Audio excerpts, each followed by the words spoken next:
I'm going to read out of my mind. So can someone tell me what you guys read yesterday? Did you, or Friday? Kayla.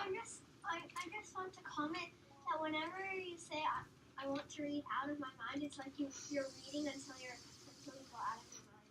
True. Alright, so I can remind you guys, I read back a page and it talks about when Melody was 8, things changed. Does anyone remember why things changed? She got a puppy. Well, we already know she got her puppy. What else? Cammy. Like, she dropped out, so she got a new pet called a puppy. She got her puppy? Yeah. Her mom has a Her mom has a baby. baby. Oh, yeah. Alright, does that bring back a little bit about what happened? Yeah. Alright, so we're going to continue on. I believe this is where we are. I'll read that. Okay.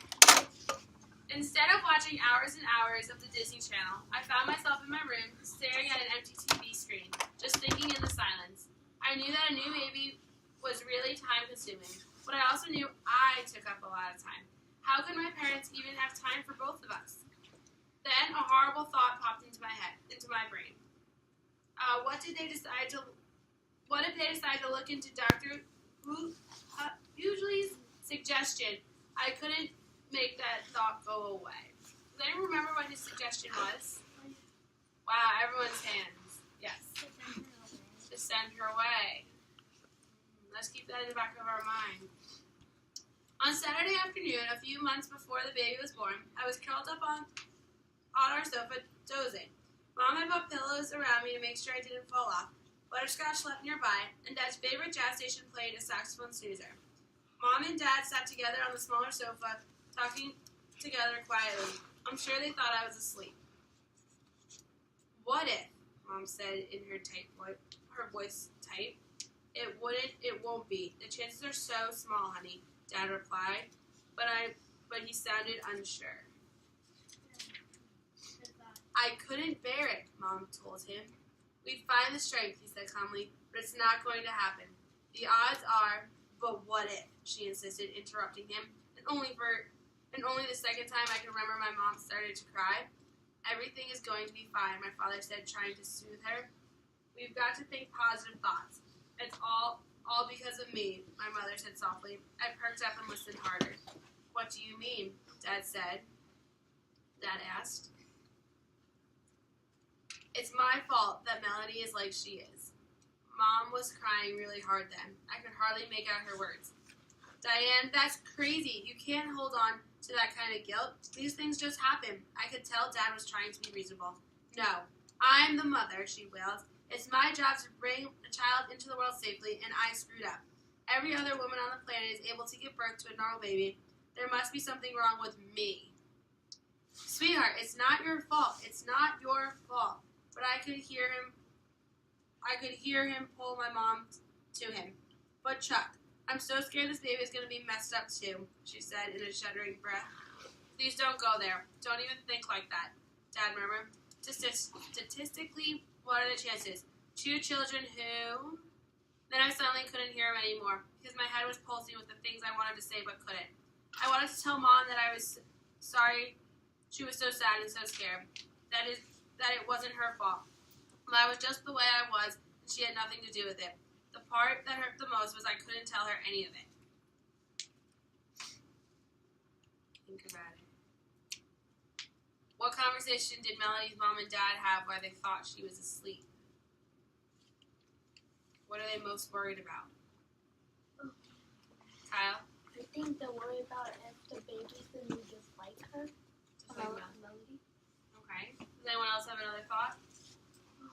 Yeah? It's going to be hard to take care of both disabled children, so she's going to send them off. Okay.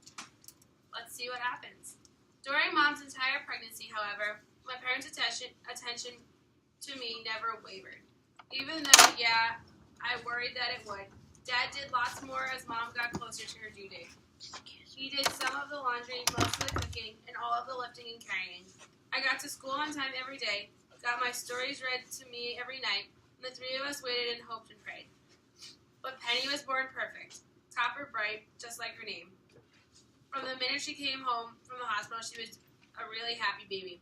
Mom truly did carry a little bundle of joy into the house, but I guess a new baby is rough on any parents, especially if they already had a kid like me at home. Sometimes there would be arguments. I could hear them through the bedroom wall. I need more help around here, Chuck, Mom would say, trying to keep her voice low. Well, you pay more attention to the baby than you do to me. If you'd help more, I'd have more time for you. With 2 kids and one of them Melanie, it's not easy. I have to go to work, you know. I have a job too. Don't throw that in my face. Plus, I'll be up twice a night to nurse the baby. I know. I'm sorry, Diane. Dad always softened and let Mom win.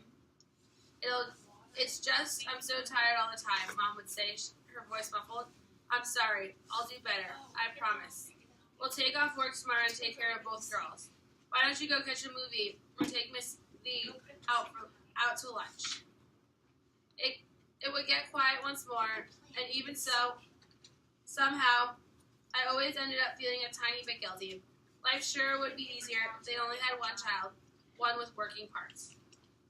I once got one of those electric dolls for Christmas. It was supposed to talk and cry and move its arms and legs if you pushed the right buttons. But when we opened the box, one of the arms came off, and all the doll did, no matter which button you pushed, was speak. Mom took it back to the store and got her money back. I wonder if she ever wished she could get a refund from me. But Penny really was a perfect baby. After just a few months, she was sleeping through the night and smiling through each day. She sat up exactly when infants were supposed to, rolled over right on schedule, and crawled on cue. Amazing. And it seemed so easy.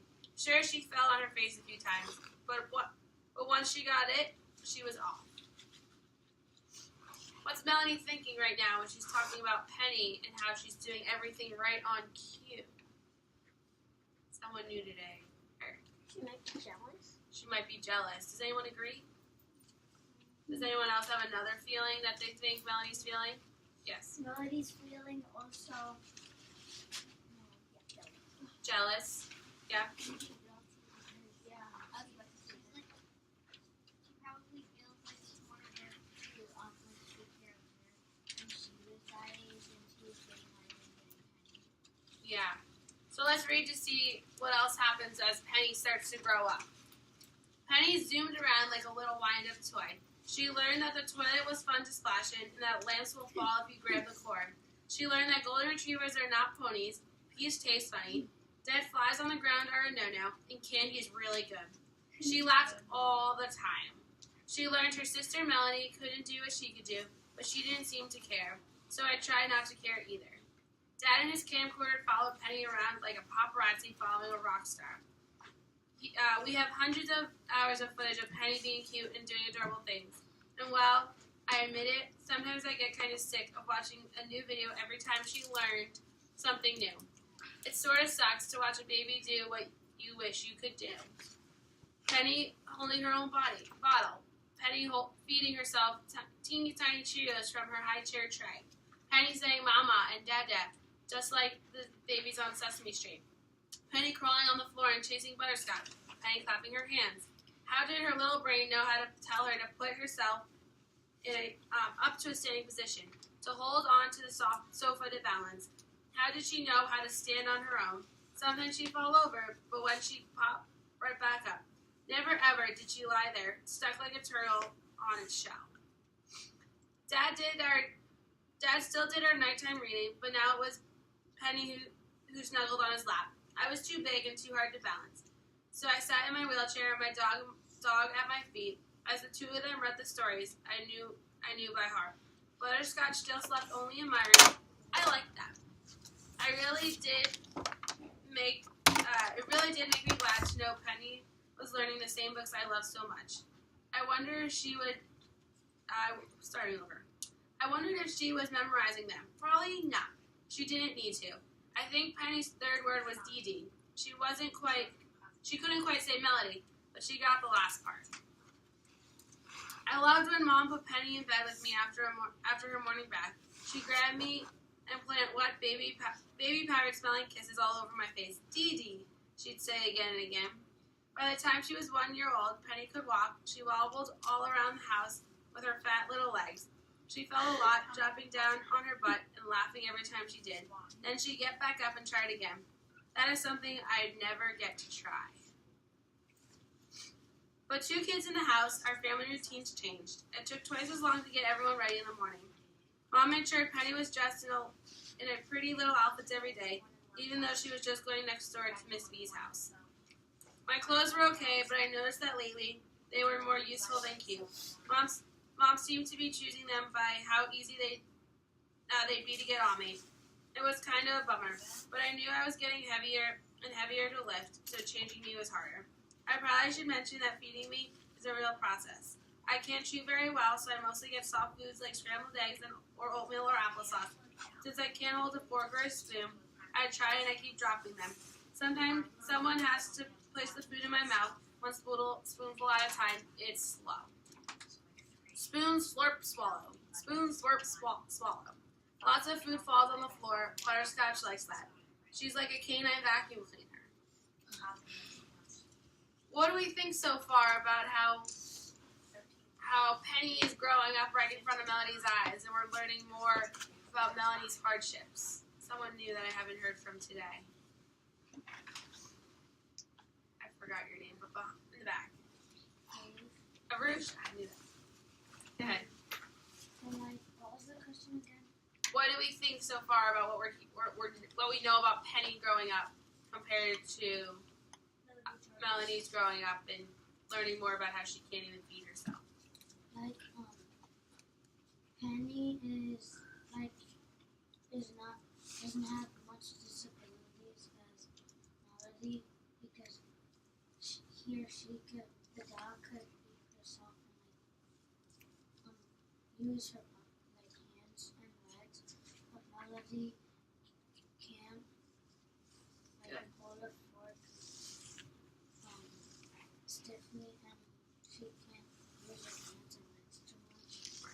Do you guys think that would be hard if you couldn't feed yourself? Yes. Yeah. All right, let's read these 2 more pages for this chapter before we head to computers.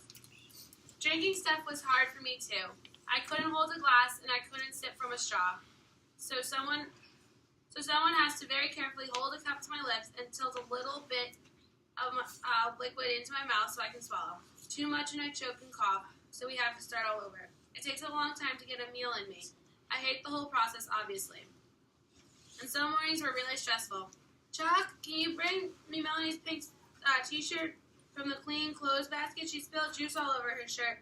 Mom yelled up the stairs. Didn't she put a bib on her, Diane? Dad yelled. You know she makes a mess. Why don't you wait and dress her after she eats? So you want me to feed her naked? Just bring the shirt, Mom snapped. And a diaper for Penny. She got a stinker. She's 2. Isn't she old enough to be potty trained? Dad asked, coming down the stairs with a blue t-shirt I had outgrown in one hand and a diaper in the other. Right. I'll get to potty training tonight, on the 25th hour of my day. Dad picked Penny up. Uh-oh, it's a bad one, he said, his nose scruffed up. If you give her sweet potatoes again, did you give her sweet potatoes last night? I thought we stopped giving her those because they always give her the runs. Well, if you had gone to the grocery store like I asked, I could have given her something different. And that shirt is blue, not pink, and too small for Melody. Mom stormed out of the kitchen and up the stairs. Sorry, girls, Dad said to us. He whistled softly while he cleaned Penny up, threatening to call the hazmat team. That was funny. Then he finished feeding me breakfast, not caring that my oatmeal was getting all over the juice-stained shirt. Why not? May as well make a real mess and make it worth all the stress, he said with a laugh. I smiled at him and smeared oatmeal on my tray.